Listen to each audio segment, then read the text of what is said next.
Hello viewers, and welcome to today's video. Thank you for tuning in and for your continued support. It's really great for the growth of this channel and I really appreciate. There's a clip that will form the basis of the revelations I will make in this video, and you will be shocked at just how much you might have been hoodwinked and lied to. We all know the saying, hurt me with the truth, but do not confront me with a lie. Therefore, we are laying bare the truth.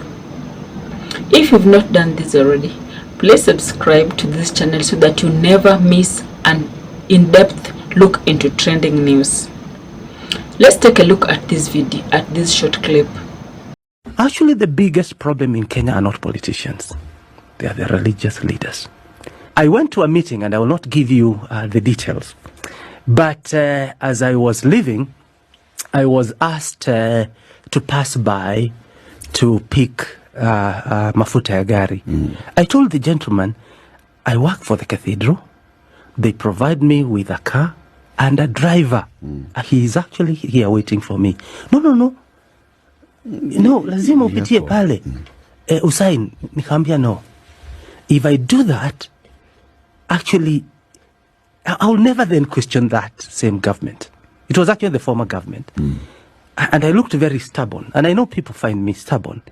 But it's because, why should I receive money? But you know what? These brown envelopes, people receive them at individual levels. One of my clergy at All Saints went for a funeral somewhere in Kirinyaga. And on her way back, she receives some M-Pesa. Then anauliza, where did that come from? No, that politician who came had given wachungaji ambao walikuwa kwa mazishi 100,000 to share. And you know why that money is given? So that he has a place in the funeral to address the mourners. Look, the clergy becomes brokers. I went somewhere in Embu one time, and I had that afternoon, clergy in the area, Anglican clergy, had mobilized people and taking them kwa mheshimiwa fulani. And then they were given millions that they needed to share. Unfortunately now in the sharing, akachukua nyingi kuliko wengine. So clergy are there in collars and they are fighting about handouts. So I want to agree with you. If Jesus came here, he will not chastise first the politician. He will actually chastise. So it's not a new thing. Leader. No, it isn't. It's however, what we have seen religious leaders do from time immemorial. However, that doesn't make it right. And that's why the prophets were there, to continuously tell the religious leaders as well as the political leadership. It's a power play. It's about influence. Ladies and gentlemen, as we all remember, President Ruto's journey to the State House did not only find support in the hustlers narrative, but also in the solid foundation provided by the church. We know how President Ruto's association with the church earned him the name Nabi. However, behind Nabi narrative and all the prayer meetings that have been held in State House since Ruto's inauguration, many people now believe that President Ruto might have not been an honest Nabi and have since renamed the President Zakayo after the famous biblical Zacchaeus. Several things have angered Kenyans. Among them, the myriad of taxes introduced by Ruto's government. It's, however, not the taxes that have angered Kenyans the most.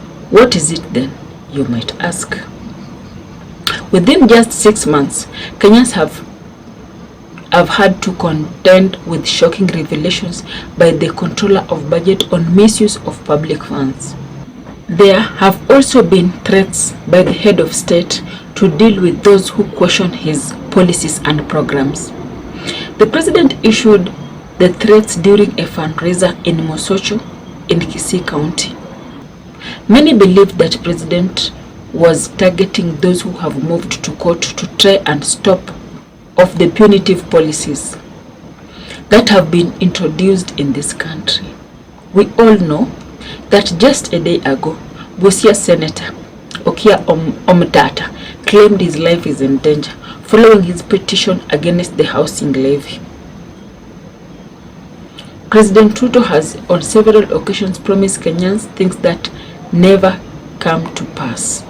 Many people, including the former President Uhuru Kenyatta, faulted Ruto for having a sweet mouth without execution. It is scary that our head of state is being viewed as a liar by a number of leaders and institutions from across the globe. We know how the BBC, Julius Malema of South Africa, and other leaders outside the country have equally pointed out that the president is not honest in his dealing with Kenyans and the promise he is making. The big question now remains, did the president lie to Kenyans even in churches in the name of God?